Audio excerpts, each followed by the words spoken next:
What's going on, guys? Welcome back to another Zero Foxtrot video. Today I'm going to be talking about the difference between the British Army and the British Army Cadets. I've broken it down into 5 different categories: attitude, benefits, commitment, discipline and education. So there's 5 big things that I think that you will benefit or will change or you might not expect to happen when you move from the Cadets into the British Army. But before I go on with that, I need to do my Patreon shout out. So everyone that supports the channel on Patreon gets a shout out in every single live video and every single recorded video. So my Patreon subscriber shout out is Chloe Curtin, James Breen, Jenko, Lee Edwards, Lee Taylor, Matt Shimshi, Pete Lone Wolf, Stephen Thomas, Thomas Wolford, Thomas Todd and Vijal Badressa. So if you want to get a shout out in the next video, make sure you go follow me on Patreon. It's patreon.com/0foxtrot, and also follow me on Twitch, twitch.tv/0foxtrot_.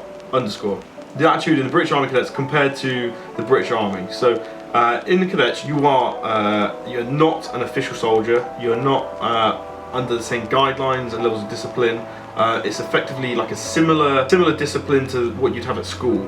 So you'd respect your teachers, which would be your instructors, your adult instructors, as well as you'll have the cadet rank structure, which goes from cadet all the way to warrant officer cadet. And your rank is determined by your time spent and qualifications, like obviously you do your basic cadet, all the way up to 4-star and master cadet. And then each syllabus, as you go up the levels, increases in how in-depth each subject is, and more advanced you go as you get older as well.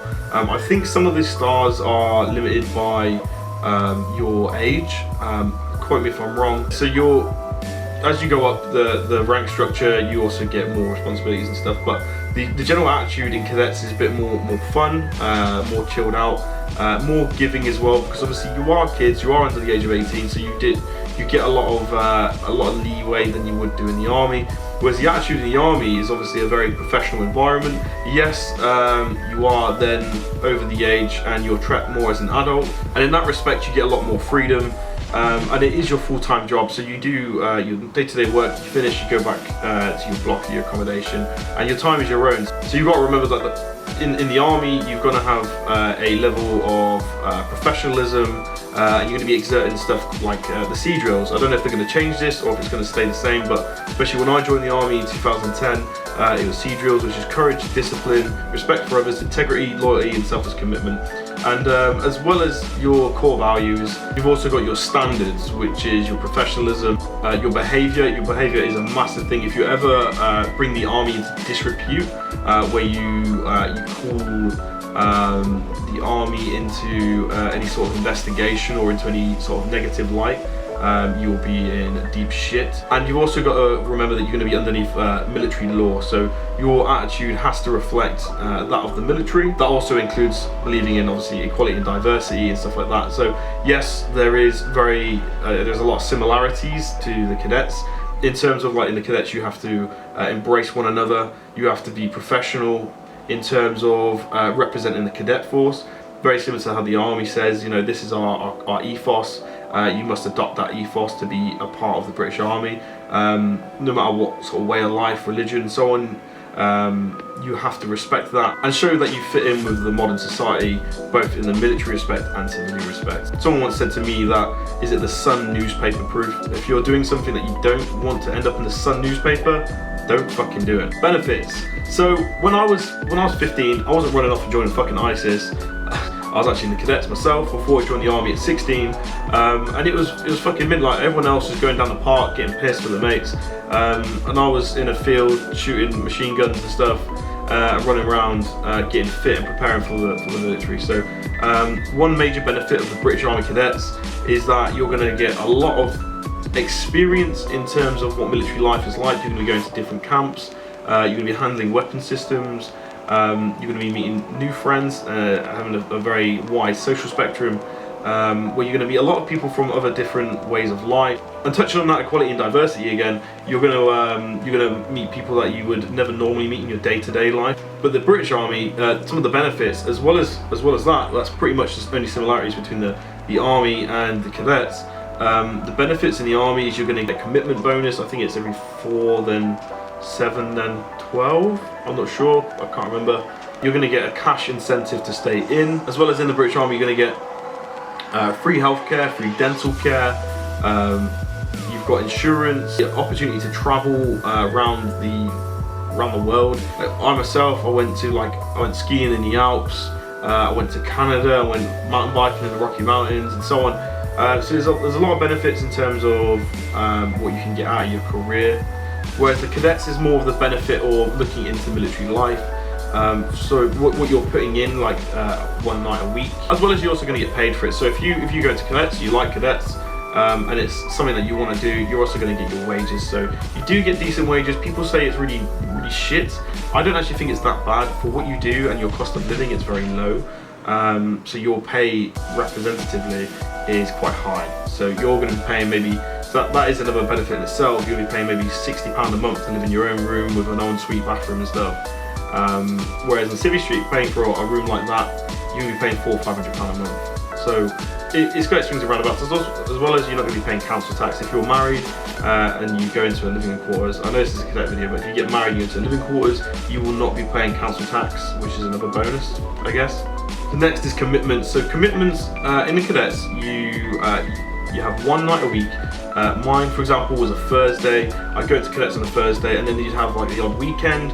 And every year you'd have annual camp, which is maybe a week or 2 weeks. You'd have exercises on a weekend, kind of similar to like the TA. You know, you do your normal life in the week, and then a weekend exercise, and you do training. But like also, I think the reserves call it a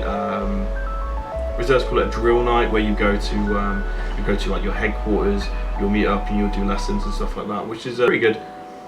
I always really enjoyed it personally. Your commitments in the British Army, obviously you sign up to the British Army, you are committed for 4 years. So you do 3 years service, and then on your 4th year, that'll be your resettlement year. So you'll do 6 months resettlement, as well as 6 months sort of final service, where you pretty much won't do anything, you won't go anywhere apart from maybe a small exercise or something, as well as keeping up your fitness. The only other time you're going to get an extended commitment is if you are in a technical trade that has a lot of training. You may have an extended period of time before you can sign off and leave, but that's because the Army's invested a lot of money into you, so you're going to have to work that back.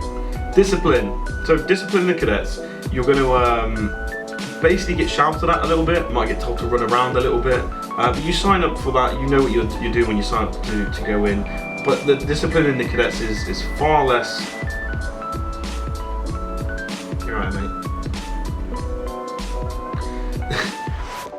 The discipline in cadets is far less than you get in the British Army. Obviously, you're going to get beasted, you're going to be running around ragged. You're going to have obviously a lot harsher punishments. You're going to get like the AGI system. We're going to do show parades and kit inspections and general bullshit things for messing up. As well as you're going to face actual real discipline if you do something that is that brings like the Army into disrepute. You can go to court martial, you can go to jail, military jail, down to Colchester prison, military prison, the glass house. And you can face jail time for some of your actions, as well as financial penalties. So if you, let's say, discharge a weapon accidentally on the range, you have an ND, you're going to get either money taken out your wages, you could go to Colchester depending on your character, as well as like fighting and stuff. It's all dealt with within the military system. If it's severe enough, it'll go to the outside system as well. Education. So the Army Cadets will teach you a lot about the military life. They'll teach you how to bore your boots, to iron your uniform, map and compass, field craft, skill at arms, first aid, all that sort of stuff. They will teach you over a long period of time. Like as I said at the start of the video, as you progress up your ranks and your stars, so you got to Master Cadet, you will master a lot of these different abilities that you're going to need, and will be very beneficial for your time in the military.